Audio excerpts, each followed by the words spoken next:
fucking Christ. EA staff are struggling with management urging them to use AI for just about everything. Yeah, so sources claim EA's use of AI tools creating flawed code could be leading to layoffs.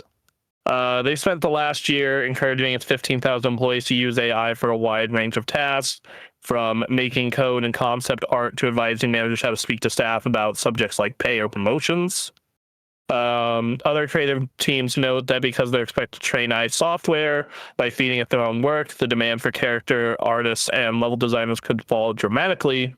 One former Respawn employee who worked as a senior QA role says he believes one of the reasons he was among the 100 people laid off this past spring is because AI was reviewing and summarizing feedback from playtesters, a job he usually did. Business Insider also received internal documents that showed that some EA employees are expected to complete AI training, use AI tools daily to speed up their work rate, and treat generative AI like a thought partner, asking it advice on things how to paraphrase questions when a promotion is denied.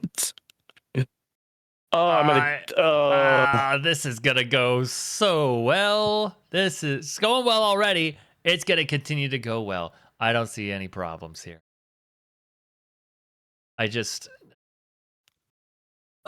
So they're trying to push AI to try and speed up development of things. It's going to lead to problems. They're going to fire people. They're going to rely more on AI to complete more of these things instead of hire new people.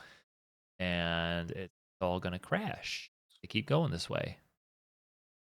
Look, I am not like full AI doomer. I actually think that you can implement AI to make your workflow more productive and Sure.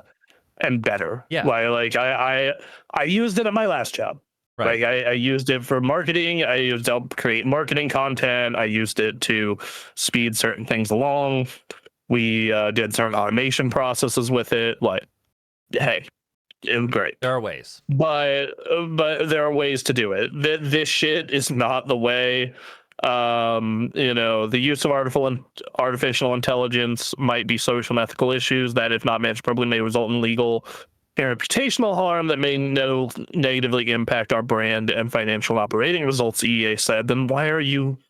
Look, like I said, I think if you implement it in a smart way, there is a benefit here. Absolutely. I think what Blizzard did, where they used it to help model like armor to all their different races and not have a guy have to sit there and do that. That's a perfect use for that. Sure. But I think that in general, like, this is... Yeah, this goes back to the problem with AI development isn't even necessarily the AI tool itself. It's that the people that are pushing for it and the people who are putting up millions and millions of dollars to make it a thing are people who just want to spend less on developer salaries and stop paying people and just get shit out, and they have no care for what happens. Right, and I think that there's, and I also think that there's another part of it is like they're afraid to be left behind. And then yes, that's there's the FOMO, crypto NFT nonsense. Yes, but yeah, they're in those circles where they're not going to hear reasonable discussion about that. Yeah, they're just going to hear that you can cut, and hey, for most businesses, wages are the biggest part of your spending. Yes.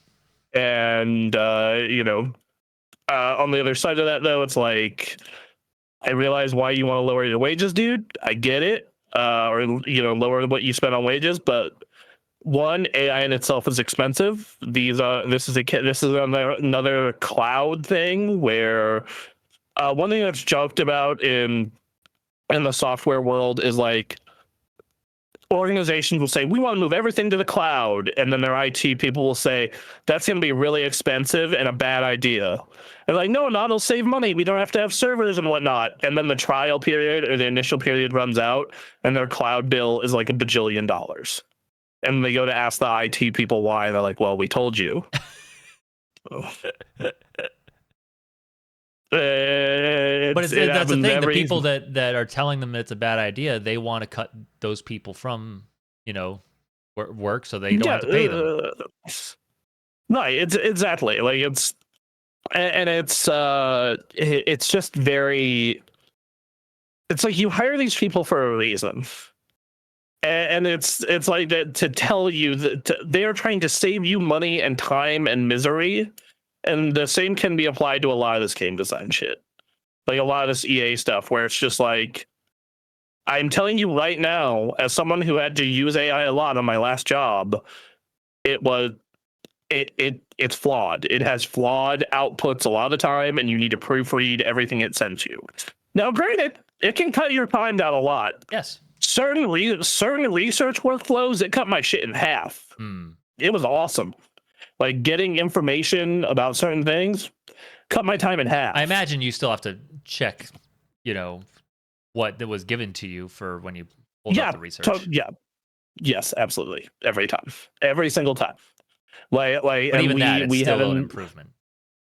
Yes, it's still a massive improvement. Like I remember, the CEO of the company, and asked me like, well, what, how's, why does this take so long still? And even with AI, I was like, well, because a lot of the time it gives me wrong answers, or gives me like answers that would have been right a year or two ago, but not now. Right.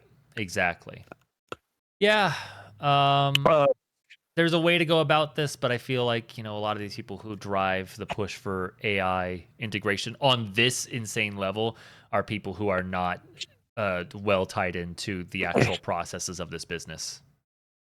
Yes, I think that if you had another tech person on staff to be like, hey, this is it, that would help. Right. But a lot of the times they're just blowing right past those people and be like, whatever, this saves me money, and then get burned by it. And it's the same thing that happened with cloud. Right. You still see it joked about in cloud. Okay. And you're still going to be joked about with AI. Like go on IT job TikTok and like listen to every IT person scream into the wind that no, on-prem, depending on the size of your business, is cheaper. Like,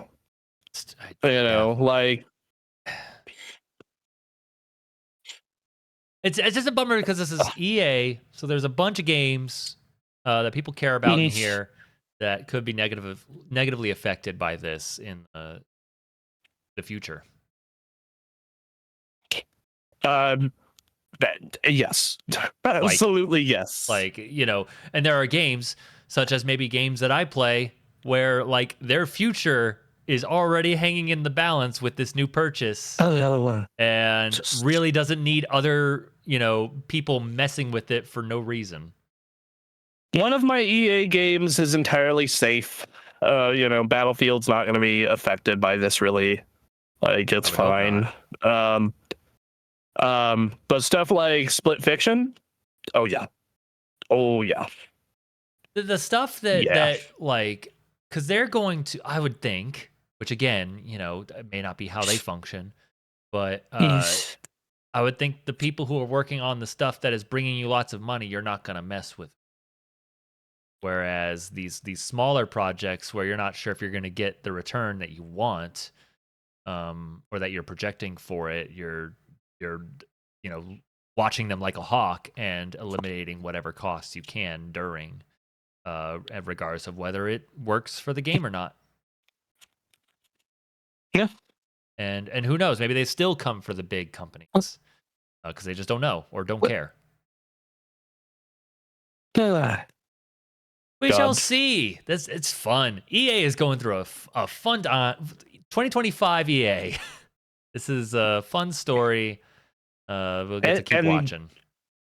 Funny thing is this year they put out 2 of their best games in ages. Right. Battlefield 6 is genuinely an amazing video game. Right. So is Split Fiction, and from what I've heard of Skate, it's good. So I mean, Skate is controversial, but I think they've accomplished what you want from a Skate game for the most part. Oh yeah. So very, very, very frustrating. But whatever. All right, keep watching. We'll see. Let's see.